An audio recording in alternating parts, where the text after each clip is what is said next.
మన్నం వీరుడు అల్లూరి సీతారామరాజు గారి జిల్లాకి వచ్చినందుకు నాకు చాలా ఆనందంగా ఉంది. ఒక మహాత్ముడు నడిచిన నేల ఇది. గిరిజన ప్రజలకి అండగా ఉన్న ఒక మహానుభావుడి పేరు పెట్టిన నేల ఇది. ఆయన తిరుగాడిన నేల, ఆయన పోరాడిన నేల. ఆ నేలకి ఈ రోజున డోలీ రహిత గ్రామాలుగా ఉండాలి, డోలీ రహిత గ్రామాలుగా ఉండాలి మన రాష్ట్రంలో, ముఖ్యంగా మన ఏజెన్సీ ప్రాంతాల్లో ముఖ్యమంత్రి గారు సంకల్పించారు.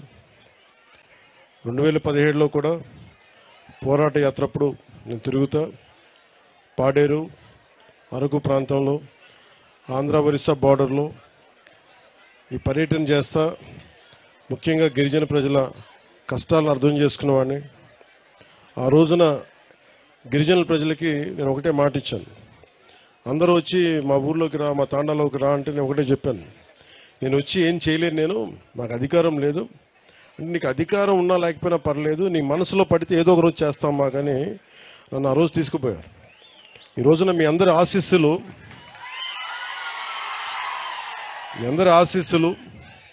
మీ అందరి దీవెనలు, ఈ రోజున నేను కూడా ప్రభుత్వంలో భాగస్వామ్యం అయ్యాను. పవన్ కళ్యాణ్ ప్రభుత్వంలో భాగస్వామ్యం అవడం అంటే ఇక్కడున్న ఒక సగటు గిరిజన యువకుడు, గిరిజన యువతి భాగస్వామ్యం అయినట్టు. నిన్న ఉన్నతాధికారులు కూడా చెప్తా ఉన్నాను, ఇప్పుడు ఇందాక కలెక్టర్ గారు కూడా చెప్తా ఉన్నాను, ఎందుకు నడిచాం, ఎందుకు పైకెక్కామంటే డోలీ పట్టుకొని ఒక నలుగురు డోలీ పట్టుకొని ఒక ఇబ్బందుల్లో ఉన్న ఒక ప్రాణాన్ని పట్టుకెళ్ళడం ఎంత కష్టమో తెలుసు నాకు. అది అలాంటిది ప్రాణాలకి, గర్భిణీ స్త్రీలకి, వృద్ధులకి ఇబ్బంది వచ్చే పరిస్థితుల నుంచి సంరక్షించాలి. ఉన్న సమస్య, మొన్న ముఖ్యమంత్రి గారి దగ్గరికి వెళ్ళాం, కేంద్రంలో కూడా మాట్లాడాం, మన ఢిల్లీ పర్యటనలో కూడా దీని గురించి చర్చించాం. ఒకటే చెప్పాను, మాకు ఏజెన్సీ ప్రాంతం ఎక్కువ, మాకు ఈ అల్లూరి సీతారామరాజు జిల్లా అంతా దాదాపు 95% ముఖ్యంగా గిరిజన ప్రజలు, గిరిజన గ్రామాలు ఉన్నాయి. దీనికి ప్రత్యేకంగా దృష్టి పెట్టమని చెప్పాం. అందుకని ఈ రోజున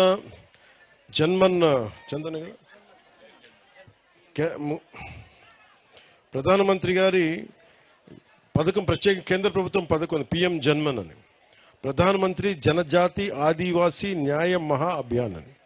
దీని కింద రోడ్లు కానీ, రోడ్లు సౌకర్యాలు కానీ వాటి కిందకు వచ్చే విధానం ఇది, ఈ పాలసీ ఇది. దాంట్లో భాగంగా 100 కంటే ఎక్కువ ఉండాలి ఆ జనాభా. 100 కంటే తక్కువ ఉంటే ఈ పథకం అమల్లోకి రాదు. సో మేము మాట్లాడుకొని ఇక్కడున్న కృష్ణతేజ గారితో కానీ, కలెక్టర్ గారితో కానీ, ఉన్నతాధికారులతో మాట్లాడి ఏం చేయాలి, ఇన్ని సంవత్సరాలైనా 70 సంవత్సరాలైనా ఇంకా డోలీలతోటి ఇబ్బందులు పడుతూ ఉన్నారు ప్రజలు, పైకి రాలేకపోతున్నారు, అవసరమైన అత్యవసర పరిస్థితుల్లో వాళ్ళకి ఇబ్బందులుగా ఉన్నాయని మాట్లాడుకుంటా ఉంటే, ముందుగా పంచాయతీరాజ్ శాఖ తీసుకున్నందుకు నేను మీకు ఏదైనా చేయగలుగుతున్నాను ఈ రోజున అంటే, ఈ రోజున దాదాపు 105 కోట్ల రూపాయల 33 లక్షల రూపాయల రోడ్లను ఈ రోజున మనకి శంకుస్థాపన చేశాం. ఇది చేయగలిగానంటే ఇక్కడున్న యువకులు, పెద్దలందరూ కూడా మమ్మల్ని మా కూటమి ప్రభుత్వాన్ని గెలిపించారు. 1 కాదు 2 కాదు మెజారిటీ, మీరు 164 సీట్లు ఇచ్చారు మాకు, 21 పార్లమెంట్ సీట్లు ఇచ్చారు. ముఖ్యంగా ఏజెన్సీ ప్రాంతంలో మనకి పార్లమెంట్ సీట్లు రాకపోయినా కానీ, ఇందాక జర్నలిస్ట్ సోదరులు అడుగుతా ఉన్నారు, మీరు ఇక్కడ గెలవలేదు కదా, మీ కూటమి ప్రభుత్వం ఈ నియోజకవర్గంలో లేదు, ఈ పార్లమెంట్ నియోజకవర్గం మీ కింద లేదు అన్నప్పటికీ నేను ఒకటే చెప్పాను, ప్రజలు మాకు ఓట్లు వేసినా వేగిపోయినా మేము మీకోసం పనిచేస్తాం. అది ఇప్పుడు మీరు ఓట్ల కోసం మేము చేయలేం. ఈ రోజున ఇదే 105, 103 కోట్లు కనుక పెడితే దీనికి మొత్తం కలిపి 4,000 మంది లబ్ధి పొందుతారు, అంతే కదా. అని మీరు ఊహించండి, 100 కోట్ల పైన పెట్టుబడి పెడితే కేవలం దీని ద్వారా లబ్ధి పొందేది 4,500 గిరిజనుల మటుకే. కానీ మేము ఎలా చూస్తున్నామంటే దీన్ని ఇక్కడ ఓట్లు వేయలేదు. అయినా కానీ వీటన్నిటిని అధిగమించి ఎందుకు వచ్చామంటే, ఇదే 100 కోట్లు ముఖ్యమంత్రిగా తన నియోజకవర్గంలో పెట్టుకోవచ్చు, నేను కాకినాడలో పెట్టుకోవచ్చు, లేదంటే ఇంకో ప్రాంతాలకు పెట్టుకోవచ్చు.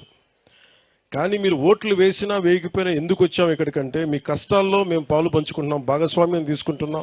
మీ కష్టాల్లో, మీ కన్నీళ్లలో మేము ఉన్నామని చెప్పడానికి. ఇదే 105 కోట్లు పెడితే, చాలా మంది బ్రిడ్జి పెడితే ఒక హైవే కూడా ఒక ప్యాచ్ అయిపోతుంది, కీలకమైన బ్రిడ్జిలు అయిపోతాయి. కానీ వాటన్నిటిని దాటి ఎందుకు పెట్టామంటే, మీ కష్టాల్లో మేము ఉన్నాం. మీరు ఓట్లు గత ప్రభుత్వంలో ఆ పార్టీకి వేసినా కానీ మేము మనసు పెట్టి ఇక్కడికి వచ్చాం. మేము మీకు నిలబడతాం, ఆసరాగా ఉంటామని తెలియజేయడానికి ఇన్ని ప్రాజెక్టులు, ఈ రోజు ఇన్ని రోడ్ ప్రాజెక్టులు మీకోసం పెట్టాం.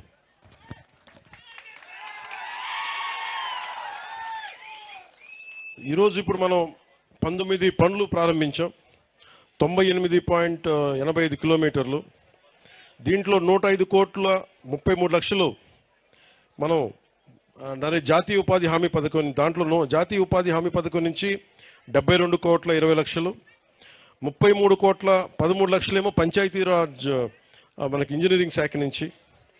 వీటి లబ్ధి పొందేది 72 గ్రామాలు, జనాభా 4,369 మంది. సరిగ్గా చెప్పాలంటే అనంతగిరి మండలం పినకోట గ్రామ పంచాయతీ గుమ్మంతి గ్రామం నుండి రాచకిల్లం గ్రామం మీదుగా రెడ్డిపాలెం గ్రామానికి పంచాయతీరాజ్ నిధులతోటి 5.5 కిలోమీటర్ల మేరకు 5.86 కోట్ల అంచనాతోటి తారు రోడ్డు నిర్మాణానికి పంచాయతీరాజ్ ఇంజనీరింగ్ విభాగం ద్వారా పనులు చేయడానికి ఈ రోజున శంకుస్థాపన చేశాం. దీనివల్ల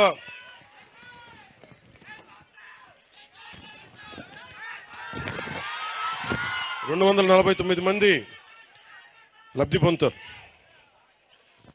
ఇందాక గ్రామస్తులందరితో మాట్లాడుతూ ఉన్నాను. నిజంగా యువత తలుచుకుంటే, గిరిజన యువత ముఖ్యంగా యువతి యువకులు మీరు తలుచుకుంటే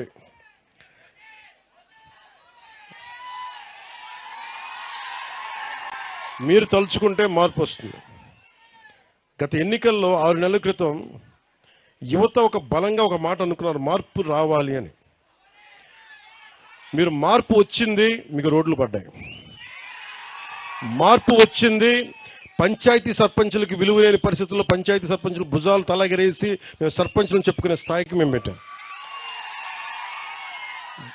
మొన్న ముఖ్యమంత్రి గారి దృష్టికి ఇదే తీసుకెళ్లాను. ఇద్దరం ఒక గంట సేపు కూర్చున్నాం. గంట సేపు కూర్చొని మాట్లాడింది, మేము కూర్చొని వేరే ఏం మాట్లాడాలి. నేను మాట్లాడిందల్లా గిరిజన ప్రజల స్థితిగతుల గురించే మాట్లాడాను. మీకు ఆదాయం ఎలా పెరగాలి, రోడ్లు కనెక్టివిటీ ఎలా ఉండాలి, నీటి అవసరాలు ఎలా తీర్చాలి, కరెంట్లు ఎలా ఉంది, అలాగే అంగన్వాడీ కేంద్రాలు సరిగ్గా ఉన్నాయా, వాటి రిపేర్లు చేయాలా అని ఇవే మాట్లాడుకున్నాం.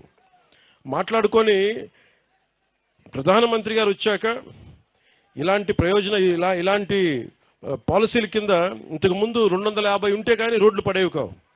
ప్రధానమంత్రి గారు వచ్చాక కనీసం 100 మంది ఉంటే చాలు రోడ్డు వేసేయమని చెప్పారు. ఆ పథకం కింద కొన్ని రోడ్లు.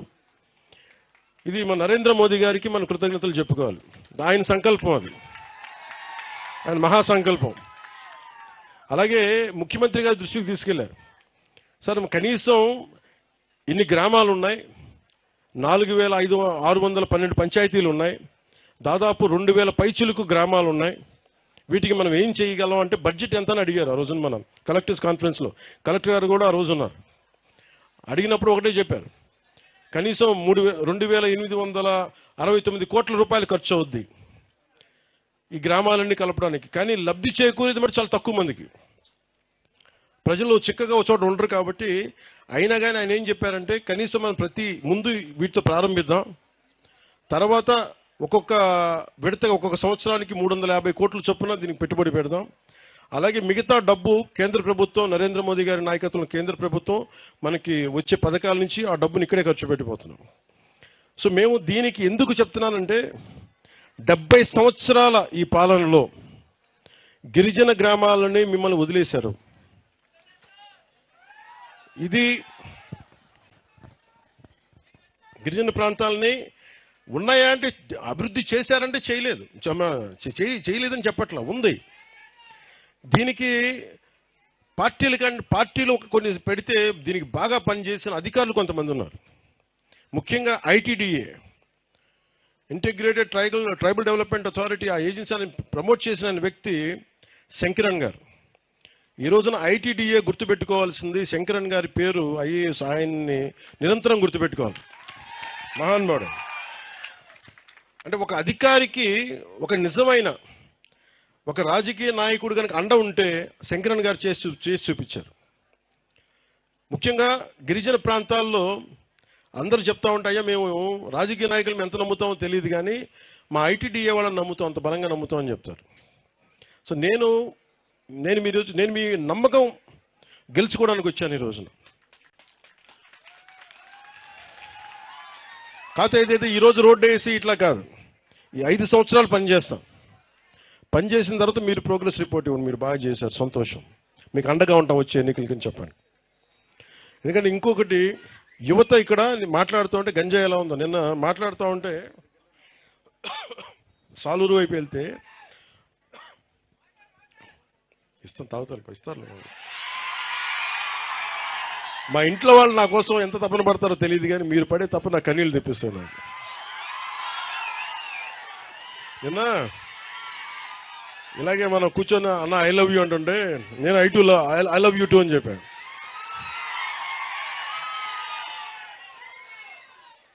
నా పిల్లలు కూడా ఇన్నిసార్లు ఐ లవ్ యూ చెప్పలే, బాగున్నావా ఇలా తట్టేసి వెళ్ళిపోతా. మీరు ఐ లవ్ యూ అంటే మటుకు ఐ లవ్ యూ చెప్పాలనిపిస్తుంది, ఐ లవ్ యూ టూ అని చెప్పాలనిపిస్తుంది. మీకోసం ఇన్ని సంవత్సరాలు 2007లో నేను తిరిగినప్పుడు ఇదే ప్రాంతంలో నేను ఆదిలాబాద్ తాండాలో తిరిగాను, తెలంగాణలో. ఆ తర్వాత 2017లో మళ్ళీ మన తాండాలో తిరిగాను, మన గిరిజన ప్రాంతాల్లో తిరిగాను. ఉన్న సమస్యలున్నా నీటి సమస్యలు ఉన్నాయి. ఓవర్ హెడ్ ట్యాంక్స్ కట్టినా నీటి సరఫరా సరిగ్గా లేదు, నీటి గడ్డల నుంచి నీళ్లు తోడుకోవాలి, పురుగులు ఉన్నాయి, మధ్యలో కొన్ని ఇబ్బందులు ఉన్నాయి, కొన్ని సాంప్రదాయాలను పాటించే మంచి గుణాలు ఉన్నాయి. అలాగే ఇవన్నిటికీ కూడా అనుసంధానం చేయాల్సిన అవసరం ఉంది. ఎక్కడ లోటుపాట్లు ఉన్నాయి అవి సవరించాలి. ఎక్కడ ఇప్పుడు మన ఇందాక మనం చూసాం, కాఫీ పండించే విధానం కానీ, ఆర్గానిక్ మనకి చిరుధాన్యాలు కానీ పండించడం, ఇవన్నీ చూస్తూ ఉంటే మీకు ఉపాధికి ఇబ్బందులు లేవు. మీకోసం చేయాల్సిందల్లా ఒక శంకరన్ గారి లాగా ప్రతి అధికారి కనుక పనిచేస్తే నిజంగా మీకు నిజంగా చెప్తున్నాను, డబ్బులు నిజంగా ఇది చెప్పాలి, నేను మనసు పెట్టకపోతే, ముఖ్యమంత్రి గారు కనుక మేమిద్దరం చర్చించుకోకపోతే ఈరోజు ఈ ప్రాజెక్ట్ రాదు. కానీ ఎందుకంటే మనసు పెట్టే నాయకులు మీకు కావాలి. ముఖ్యమంత్రిగా నారా చంద్రబాబు నాయుడు గారి దృష్టికి నేను ఏం తీసుకెళ్ళగలనంటే, నాకు ఫైనాన్స్ని ఎలా హ్యాండిల్ చేయాలో నాకు తెలియదు. నాకు తెలిసిందల్లా మీ కష్టాలను గుర్తించి ఒక అనుభవజ్ఞుడైన నాయకుడు ఉండి, సార్ ఈ ఇబ్బందులు ఉన్నాయి ప్రజలకి, రోడ్లు వేయాలి, ఇంకా డోలీలతో ఇబ్బంది పడతా ఉన్నారంటే పాపం వెంటనే ఆయన అడ్మినిస్ట్రేటివ్ శాంక్షన్ 39.40 కోట్ల రూపాయలు వెంటనే చేశారు. ఇక్కడున్న కూటమి నాయకులందరి తరపు నుంచి ప్రజల తరపు నుంచి గౌరవ ముఖ్యమంత్రి శ్రీ నారా చంద్రబాబు నాయుడు గారికి మనస్ఫూర్తిగా నా కృతజ్ఞతలు తెలియజేస్తా ఉన్నాను మనందరి తరపు నుంచి. అలాగే మన ప్రధానమంత్రి మనకి పథకాల కోసం మనకి ఎంత రాబోతున్నాయి డబ్బులు, నెక్స్ట్ ఏది చెప్తా ఒక్క నిమిషం. 280 crores ఇప్పుడు జనవరిలో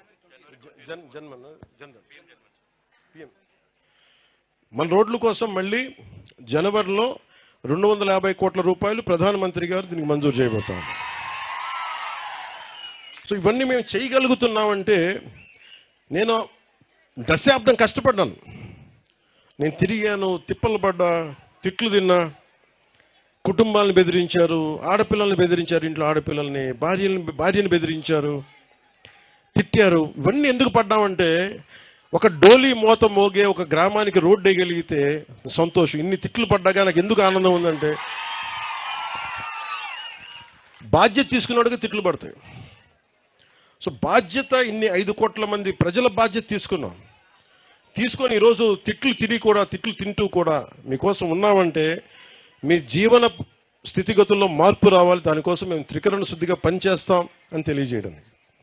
అలాగే దీని అనంతగిరి అంత ప్రాంతానంతా మనం ఊటీగా పిలుచుకుంటాం. దీన్ని ఒక్కొక్క చోట చూసి ఎంత సుందరంగా ఉంది. మనం విజయనగరం వెళ్ళినా కానీ, సాలూరు ప్రాంతానికి వెళ్ళినా, మనం పార్వతీపురం వెళ్ళినా కానీ, మన్యం ప్రాంతంలో ఎక్కడ తిరిగినా చాలా అద్భుతంగా ఉంది. కానీ ఉన్నదల్లా సమస్య ఏంటంటే మనకి కొంత డిసిప్లిన్ కావాలి. టూరిస్టులు కావాలంటే వారికి కొంత బాధ్యత నేర్పించాలి. సో వీటి మధ్య అనుసంధానం చేస్తూ టూరిజం శాఖని డెవలప్ చేయాలి, టూరిజంని డెవలప్ చేయాలి. అలాగే నేను ఇందాక యూత్తో మాట్లాడుతూ ఉంటే నేను కుర్రాన్ని అడిగాను, గంజా ఎక్కువ పండుతుందా ఇక్కడ, గంజా ఎలా ఉంది అన్నాడు. అంటే ఆహా చాలా సూపర్ అన్నాడు. నేనన్నా ఇంత ఓపెన్గా చెప్పేస్తున్నాడేంటి, గంజాయి సూపర్ ఏంటి అన్నావు అన్నాను. అంటే ఏంటన్నా గంజాయి అన్న, లేదన్నా ఎంజాయ్ అన్నాను. అంటే ఏంటి ఉద్దేశం అంటే నేను వచ్చినందుకు ఎంజాయ్ చేస్తున్నావా అని అడిగినట్టు వినిపించిందంట. లేదన్నా నువ్వు అడిగితే నువ్వు ఎంజాయ్ చేస్తున్నావు అంటే ఎంజాయ్ చేస్తున్నా, గంజాయి కాదన్నా.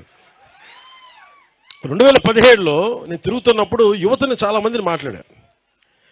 మనకి అరకు ఏఓబి బార్డర్లో కానీ మొత్తం అరకు ప్రాంతం అన్నింటిలో మాట్లాడితే అందరూ అడిగింది ఏంటంటే ఎందుకు చేస్తున్నారు ఇవన్నీ అని అడిగా.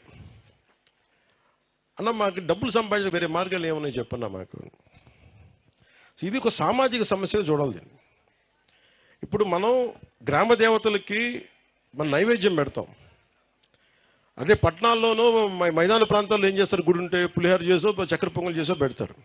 ఇక్కడ మనం ఏం పెడతాం, కొర్రలతో పొంగల్ చేస్తాం. బియ్యం ఉన్న చోట మనం అన్నంతో పొంగల్ చేస్తాం. అలాగే ఇక్కడ ఆచార వ్యవహారాలు ఒక్కొక్క నేలకు ఒక్కొక్క సాంప్రదాయం ఉంటుంది. గిరిజన సాంప్రదాయాల్లో మనకి కళ్ళు పెట్టడం దగ్గర నుంచి మనకి తల్లులకి, గ్రామ దేవతలకి, అలాగే గంజాయి పెట్టడం కూడా, గంజాయి ఆకుని ఇవ్వడం కూడా అది ఒక సాంప్రదాయం. అలాంటి సాంప్రదాయాల కోసం పెంచుకున్న ఈ గంజాయి మొక్క, ఇది సమస్య ఏమైపోయిందంటే అది సంస్కృతి వరకు ఉండిపోతే పర్లా, గిరిజన ఆచార వ్యవహారాల వరకు ఉండిపోతే ఇబ్బంది ఉండేది కాదు. దాన్ని కమర్షియలైజ్ చేశారు, ఎక్స్పోర్ట్ చేశారు. ఎకరాల్లో వేలాది హెక్టార్లు పండించడం స్టార్ట్ అయిపోయేటప్పటికీ ఆంధ్రప్రదేశ్ ఈ రోజున గంజాయికి నెంబర్ 1 క్యాపిటల్ అయిపోయింది. మనం అనుకోవచ్చు ఏం జరుగుద్ది, గంజాయి మనకు మొక్కేస్తాం పోద్దంటే. దీనివల్ల ఏం జరుగుతుంది అంటే చాలా మంది యువత పాడైపోయి తాగేసి చిన్నపిల్లలకి చాక్లెట్ల రూపంలో ఇచ్చేసి, మొన్న ఈ మధ్యన కడపలో అనుకుంటా టీచర్ మీద తిరగబడి పిల్లలు కొట్టేశారు. గుండెల మీద కొడితే చనిపోయారు ఆయన. దానికి కూడా ఈ మత్తు మందు ప్రభావం ఉందనేది పోలీసులు ఆ దిశగా కూడా ఆలోచిస్తున్నారు. అందుకని గంజాయి సాగుని మనం నిలువరించాలి. కానీ అలాగే నేను ఆలోచిస్తుంది ఏంటంటే ముఖ్యమంత్రి గారి దృష్టి కూడా తీసుకెళ్ళి దీన్ని ఒక సామాజిక సమస్యగా కూడా చూడాలి. అందుకని టూరిజం మీకు మేజర్ మనీ అవుద్ది. మీరు కనుక టూరిజంని కనుక మీరు అప్లై చేసుకుంటే, ఉదాహరణకి మనకు 20 గ్రామాలు ఉన్నాయి. 20 గ్రామాల్లో మీరు 2 ఇళ్ళు కనుక ఒక హోమ్ స్టే లాగా అదే ఇల్లు బాగా కట్టి, అదే మట్టి బాగా కట్టి కనుక ఇవ్వగలిగితే, ఎవరైనా బయట వాళ్ళు వస్తే ఒక 2 రోజులు ఉంటే మీకు డబ్బు వస్తాయి. మీ చిన్న గ్రామాలకి డబ్బు వస్తాయి. మీరు చుట్టుపక్కల ఏదైనా తీసుకెళ్తే మందు మాకులు మనం కూర్చోబెట్టి ఆయుర్వేదిక్ మొక్కలు వేస్తే దానివల్ల కొంటే డబ్బులు వస్తాయి. ఇప్పుడు నేను ఇందాకెళ్ళి ఒక 1000 రూపాయలు 1500 రూపాయలు పెట్టి ఆ మొక్కలు కొనుక్కున్నాం. సో మనం చాలా చెయ్యొచ్చు. సో మీకు గంజాయి అనేది అది మీకు ఆదాయానికి మార్గం కాకూడదు. నేను యువతకు అదే కోరుకుంటా ఉన్నా. సంపాదించడం చాలా తేలిగ్గా ఉంటుంది, కానీ దాని ద్వారా వచ్చే దుష్ఫలితాలు మటుకు చాలా లోతుగా ఉన్నాయి. అందుకని ముఖ్యంగా అందరూ ఉన్నారని నేను చెప్పట్లేదు, కానీ గంజాయి సాగు చేస్తున్న యువతకి నా అప్పీల్, నా విన్నపం ఏంటంటే దయచేసి మీకు ప్రత్యామ్నాయ మార్గాలు కల్పిస్తాం. దాన్ని కొంచెం మీరు ఆలోచించి దాన్ని దయచేసి ఎంకరేజ్ చేయకుండా మీరు దృష్టిలో ఉంటారని నేను మీకు వేడుకుంటా ఉన్నాను.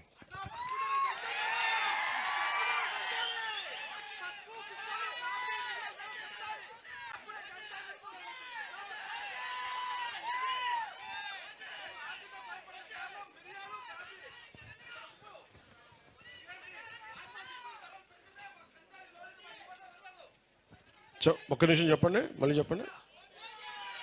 పంట రేటు పెంచాలా? ఓకే, నాకు అర్థమైంది. కాఫీ, పసుపు ఈ మిరియాలు స్పైసెస్ అన్నీ మనకేం లే 1000 గజాల్లో కూడా చాలా ఒక 4 మంది బతికే అంత ఆదాయం ఉంటుంది. నీటి సమస్య లేదు. మొక్క మొలవని చోట కూడా నీటిని పట్టుకోగలరు. గాలిలో ఉండే తేమని ఇలాగే మన బంతి ఎలా కట్టారో, బంతి దారాలు ఎలా కట్టారో బంతిమాల, అలాగే చైన్లు వేలాడి తీస్తే ఆ గాలి వెళ్తూ ఆ తేమలో గాలిలో ఉన్న తేమ పట్టుకునేది నీటిని పట్టుకునే టెక్నాలజీ కూడా ఉంది. మన గిరిజన గ్రామాల్లో మనకి ఇంత నీటి గేట్లు ఉన్నాయి.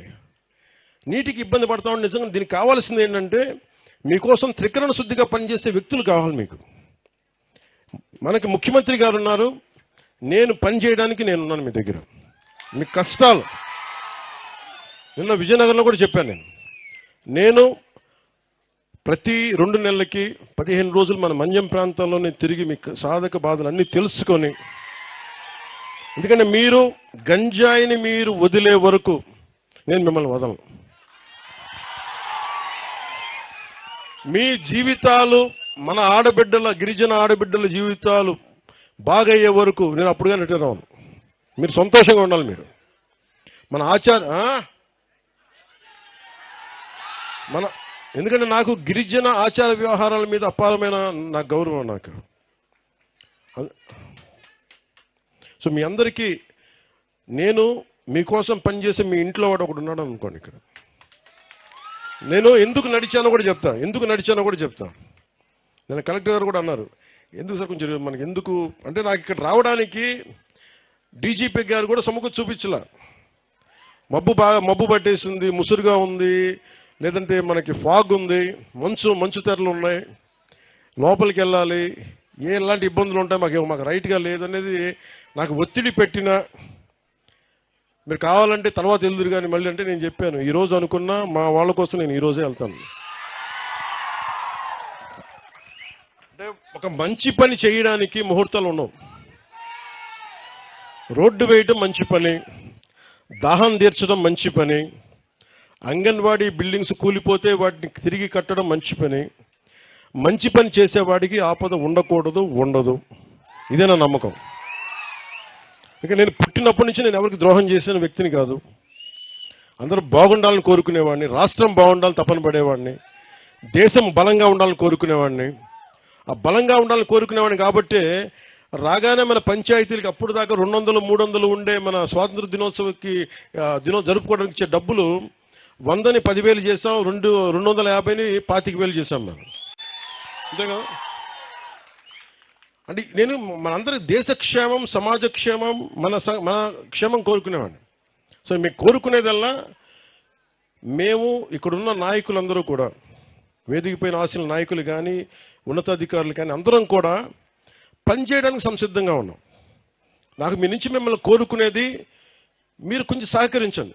ఒకసారి ఒక కొత్త ఆలోచన వచ్చినప్పుడు మీకు ఇబ్బందిగా ఉండొచ్చు, మీరు చెప్పండి. ఇలాంటి సెమినార్స్ ఇలా కూర్చొని సభలు పెట్టుకుందాం, మీకు ప్రభుత్వం తరపు నుంచి మీకైనా ఇబ్బందులు ఉన్నాయి, లేదంటే నాయకులు తీరు నచ్చలా, అధికారులు తీరుతెన్నులు నచ్చలా, మీరు మొహమాటం లేకుండా చెప్పండి. నన్ను ఎన్నోసార్లు తిడతారు కదా, సరిగ్గా చేయలేదని. నేను భరిస్తాను. ఎందుకు భరిస్తానంటే నేను పని చేయడానికి ఒప్పుకున్నా, ఒకసారి లేనప్పుడు కుదరినప్పుడు నేను చెప్తాను మీకు. ఇది డెమోక్రసీ, ఇది ప్రజాస్వామ్యంలో మనం ఏం చేయగలం, ఒకరినొకరు మాట్లాడుకోవాలి. ప్రభుత్వాన్ని నడిపే వ్యక్తులు వాళ్ళ సమస్యలు తెలుసుకోవాలి. మీ సమస్యలు విన్నప్పుడు కూడా మేము ఎంత సాధ్యాలు కూడా మేము చెప్తాను మీకు. అందుకనే కొన్నిసార్లు వెంటనే రోడ్డు వేసామంటే వెంటనే రోడ్డు వేయడానికి టెండర్ పిలవడానికి 45 రోజులు పడుతుంది. అందుకే నేను చెప్పాను, ముందస్తుగా కొన్ని రోడ్లు ఏమేమి చేయగలరో చేసేనంటే ఇలా మనకి ఆగమేఘాల మీద చేస్తున్నాం అది. అందుకని మీ సహాయ సహకారాలు కావాలి. ఇందాక అడిగి ఒక్కొక్కరితో మాట్లాడుతున్నాం, మాకు ఇక్కడ జూనియర్ కాలేజ్ లేదు, ఇన్ని మండలాలు కలిపి ఇన్ని జూనియర్ కాలేజ్ లేదు మా మండలం కంటే. 16 ఎకరాల స్థలం ఇచ్చారు అంటే వెంటనే చెప్పాను, జూనియర్ కాలేజ్ కావాలంటే మన నిధులు మాట్లాడదాం, జూనియర్ కాలేజ్ కూడా ఏర్పాటు చేద్దాం దీనికి. ఇవి నేను రాజకీయాల్లోకి రాకముందు నేను నేర్చుకుంది ఏంటంటే ప్రజల దగ్గరికి వెళ్ళినప్పుడు సమస్యకు పరిష్కారాలు దొరుకుతాయి. అందుకే నేను ఎప్పుడు మీతో మమేకం అవడానికి సిద్ధమవుతాను. నేను కోరుకునేదల్లా ఈ సభాముఖంగా మీరు నా మీద పడకుండా కనుక నన్ను ఇంటరాక్ట్ అయితే నేను ఇంకెక్కువ పని చేస్తాను. ఎందుకంటే మీరు మీరు సినిమాలో చెప్తారు ఓజీ అంటారు, అరుస్తూ ఉంటారు కదా. నా స్వప్నం, నా కళ, విను, నా స్వప్నం, నా కళ నా ఒక్కడి కోసం కాదు, నా ఓజీ కోసం కాదు, సినిమా కోసం నేను ఎప్పుడు కలగన్నా. నేను దేశం కోసం కలగన్నా, దేశంలో ఉన్న ప్రజల కోసం కలగాను. ఈ పేరు, ఈ బలం, మీ ప్రేమాభిమానం ఇవన్నీ కలిపి 4 రోడ్లు వేస్తే జన్మ ధన్యం అనుకున్నాను. ఈరోజు 4 కాదు 29 రోడ్లు వేస్తున్నాం ఒక్క రోజులోనే. ఇంకొక నెలలో సీఎం గారు పాప చంద్రబాబు గారు ఏమనగా ప్లీజ్ దయచేసి మనం లేదు వినండి, మన గౌరవ ముఖ్యమంత్రిగా మనం గౌరవిద్దాం. నేను డిప్యూటీ సీఎం గారు నన్ను గౌరవించారు కదా, సంతోషం అనిపిస్తుంది. ఏమవుతాయంటే వేదిక పైన నాయకులు ఉన్నారు, వాళ్ళకి ఇబ్బంది పడకూడదు కదా, మీ దగ్గర నడిపించారంటారు కదా, నన్ను తిడతారు మళ్ళీ. ముఖ్యమంత్రి ఎవరని కాదు, ఎవరు బాగా పనిచేశారని. ముఖ్యమంత్రి గారు ఆయన అనుభవం చాలా కీలకం, చాలా కీలకం. ఈరోజు 40 కోట్లు కావాలి మన గిరిజన గ్రామాలకంటేనే వెంటనే ఆయన ఒక అరగంట మొత్తం అందరిని పిలిచి మాట్లాడారు. ఇవ్వగలమా అంటే వెంటనే ఇచ్చేద్దాం, వెంటనే చేశాం. అందుకని మనస్ఫూర్తిగా ఆయన మరోమారు మీ అందరి తరపున కూడా ఇంకోసారి ఆయన ధన్యవాదాలు తెలుపుతాం. ఇక డబ్బు లేకపోతే నాలాంటోడు ఎన్ని పాదయాత్రలు చేసినా ప్రయోజనం లేదు. సో మనసు ఉండాలి, దానికి బుద్ధి ఉండాలి. సో మనసు బుద్ధి 2 కలిస్తే ఆంధ్రప్రదేశ్ అభివృద్ధి. సో మీ అందరికీ మరోమారు ధన్యవాదాలు తెలుపుకుంటూ, ఎస్పీ గారు ఇందాక ఇప్పుడే చెప్తా ఉన్నారు, నోటు గాంజా అనేది పోస్టర్ రిలీజ్ చేస్తామని చెప్పారు. ఒకసారి ఎస్పీ గారిని మిగతా డిఎస్పీస్ కూడా ఒకసారి ఎవరైతే ఉన్నారో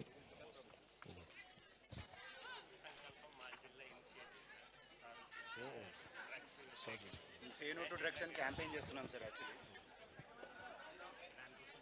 దానికి డిఎడిక్షన్ సెంటర్స్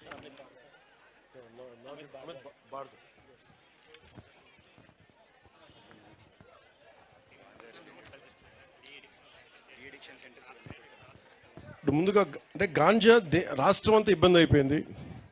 మొన్న కేంద్రం నాయకులతో కూడా మాట్లాడినప్పుడు ఆంధ్రప్రదేశ్ హబ్ అయిపోయింది గాంజాకి, డ్రగ్స్కి.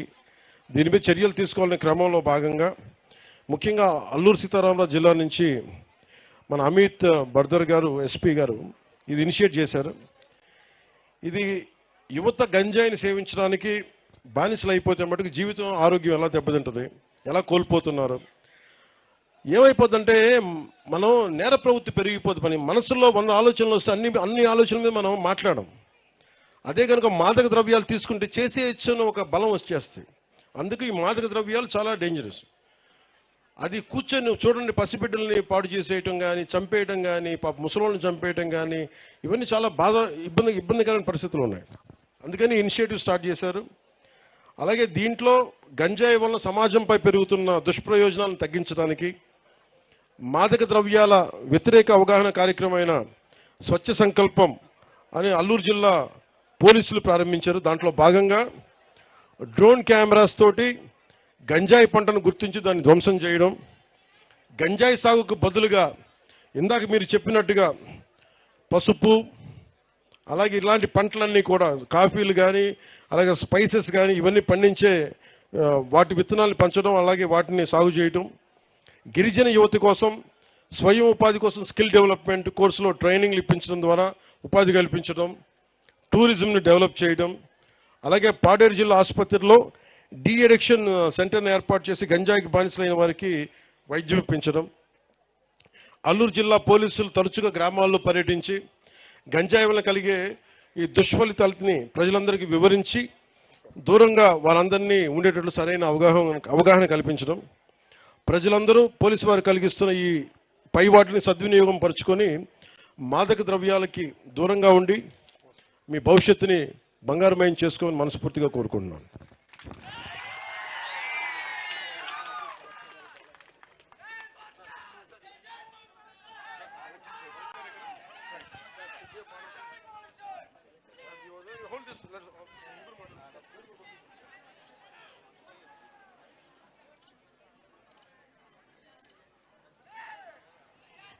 నేను ఎప్పుడు కూడా కలగలను.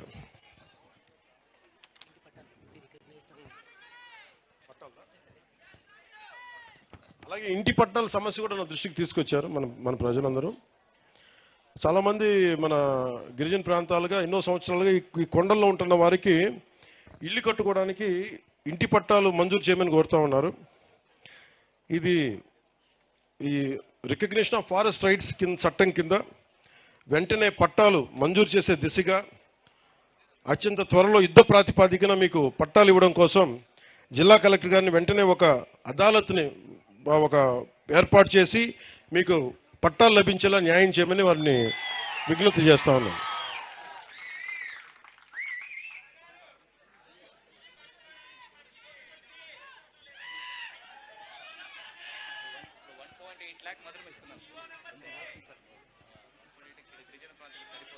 లాస్ట్ మీటింగ్ లో సీఎం గారు కూడా 75,000 అదనపుగా ట్రైబల్ కార్లు ఇవ్వమని చెప్పారు. 1.8 1,80,000 సరిపోవట్లేదు, అదనంగా ఇంక ఇమ్మని కదా, అదే కదా మీరు అడిగేది. దీని మీద అంటే అలాగే ఇప్పుడు గత ప్రభుత్వం నడిపిన నాయకుల్లాగా జేబులో ఉన్న డబ్బుల్లాగా నేను అట్లా కూర్చోబెట్టి చేసేస్తానని చెప్పి వాళ్ళు రుషికొండ ప్యాలెస్ కట్టుకున్నారండి. నేను దాన్ని అందరితో మాట్లాడి, సీనియర్ నాయకులందరితో మాట్లాడి, అధికారులతో మాట్లాడి దానికి అదనంగా ఎలా నిధులు లభించాలి, 1,80,000 దాటి ఎలా అదనంగా నిధులు ఇవ్వాలి, దాని మీద మాట్లాడి నేను దాని దిశగా ఆలోచిస్తాను. కొంచెం సమయం అన్నా. అంటే కొన్ని ఇళ్లకి చాలా మంది సిఎస్ఆర్ ఫండ్స్ ఉన్నాయి, కొంతమందితో మాట్లాడుతాం. అది వ్యక్తిగతంగా మేము చేయగలిగేది.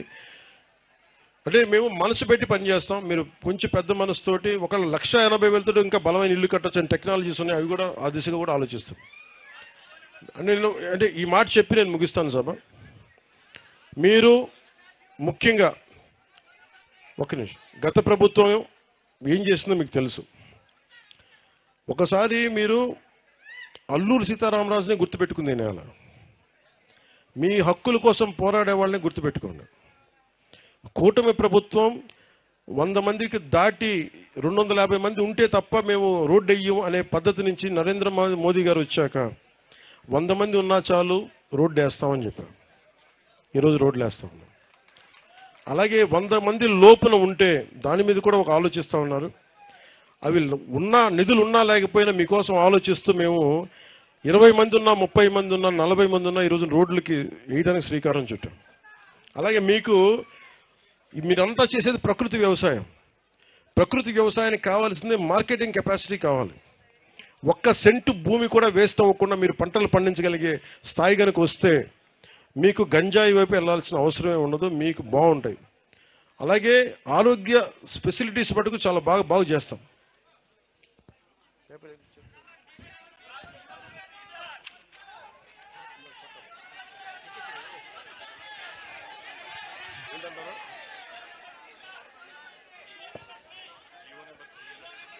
Number 3 అంటే 100% reservation for all jobs for hearing ఉంది sir. Supreme court has squashed it, struck it. అంటే నేను జీవో నెంబర్ 3కి ఇది మాట్లాడుతూ ఉన్నా. ఇప్పుడు నేను మీ చేత ఓట్లు వేయించుకోవడానికో చప్పట్లు కొట్టించుకోవడానికో ఒక మాట మాట్లాడి చేసేస్తాం అని మాట్లాడవచ్చు.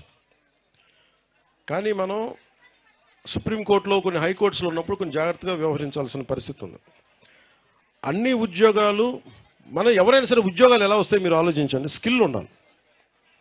ఒకవేళ నాకు రిజర్వేషన్ లేదు, రిజర్వేషన్ లేనప్పుడు నేను ఏం చేస్తాను చెప్పండి. స్కిల్ డెవలప్ చేసుకుని వెళ్ళాలి. రిజర్వేషన్ వచ్చే వరకు వెయిట్ చేయడం నాకైతే భయం వేస్తుంది నా జీవితం.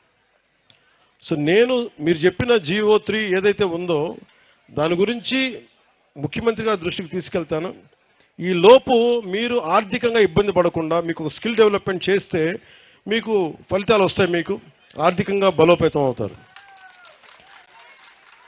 మీలో నేను మొన్న పోయినసారి అరకుకు పోయినప్పుడు ఒక కుర్రోడికి మార్షల్ ఆర్ట్స్ వచ్చు, మలేషియాలోకి వెళ్దామంటే అన్న నాకు సపోర్ట్ చేయట్లేదని. అలా ఎంతమంది మీరు ప్రతిభ మీలో ఎంతమంది ఉందో మీకేం తెలుసు. మిమ్మల్ని మౌంటైనీరింగ్ పంపించామనుకోండి, మీరు ఒకటి తెన్సింగ్ నాకేలా ఉన్నారేమో. మీ ప్రతిభా పాఠవాల్ని బయటికి, మీ సమర్థత బయటికి తీయాలి. మీరు గొప్ప రన్నర్స్ ఉన్నారేమో, మ్యారథాన్ రన్నర్స్, గోల్డ్ మెడలిస్ట్ సాధించగలరేమో, మీరు గజీతగాళ్ళు ఉన్నారేమో, సైంటిస్టులు ఉన్నారేమో. లేదంటే గొప్ప ఐఏఎస్ల ఐపీఎస్ల స్థాయి ఉందేమో, గొప్ప పోలీస్ అధికారుల స్థాయి ఉందేమో. ఇవన్నీ మనకు తెలియదు కదా. అందుకని ఈ ప్రభుత్వం పెట్టింది ఏంటంటే స్కిల్ డెవలప్మెంట్ మీద దృష్టి ఎక్కువ పెట్టింది. హక్కులతో పాటు, జీవోతో పాటు, కాన్స్టిట్యూషన్ పరంగా, రాజ్యాంగ పరంగా ఎలాంటి హక్కులు లభించేలాగా ముందుకు తీసుకెళ్లడంతో పాటు స్కిల్ డెవలప్మెంట్ చాలా బాధ్యతగా తీసుకున్నాం. అందుకనే నేను కోరుకుంటుంది ఏంటంటే ఇక్కడ సినిమా పరిశ్రమ కూడా రావాలి. వీళ్ళు ఎవరో బయట దేశాలకు పోతా ఉన్నారు. ఆ డబ్బులు కనుక ఇక్కడికి వస్తే ఇక్కడున్న 50 మంది ఆడపడుచులకు కానీ ఇక్కడున్న 25 మందికి ఒకరోజు షూటింగ్ చేస్తే డబ్బులు వస్తాయి మనకి. సో ఇట్లాంటివన్నీ ఆలోచించి నేను టూరిజంను కూడా డెవలప్ చేయాలి, విదేశీయులు రావాలి, ఇవన్నీ ఆలోచించి మేము ముందుకెళ్తా ఉన్నాం. మీ సహాయ సహకారాలు కావాలి, మీరు అండదండలు కావాలి, మీకు అభివృద్ధి కావాలి. మనస్ఫూర్తిగా కోరి మీకోసం నిరంతరం పనిచేస్తామని తెలియజేసుకుంటూ ఇక్కడికి వచ్చిన కూటమి నాయకులందరికీ పేరు పేరున తెలుగుదేశం, జనసేన, భారతీయ జనతా పార్టీ నాయకులందరికీ, సర్పంచులకి, ప్రతి ఒక్కరికి పేరు పేరున ధన్యవాదాలు తెలుపుకుంటూ వేదిక పైన ఉన్న గౌరవ ఎమ్మెల్యేల గారికి, ఎమ్మెల్యేస్ అందరికీ కూడా నా నమస్కారాలు, హృదయపూర్వక ధన్యవాదాలు తెలియజేసుకుంటూ ఈ కార్యక్రమాన్ని ఇంత విజయవంతంగా చేసిన మన కలెక్టర్ గారికి, ఎస్పీ గారికి, ఉన్నత పోలీస్ అధికారులందరికీ కూడా ధన్యవాదాలు తెలుపుకుంటూ నిన్నటి నుంచి ఈ రోజు దాకా దారి పొడవునా ఉన్న ప్రతి కానిస్టేబుల్ కూడా చేతులెత్తి నేను నమస్కరిస్తా ఉన్నాను.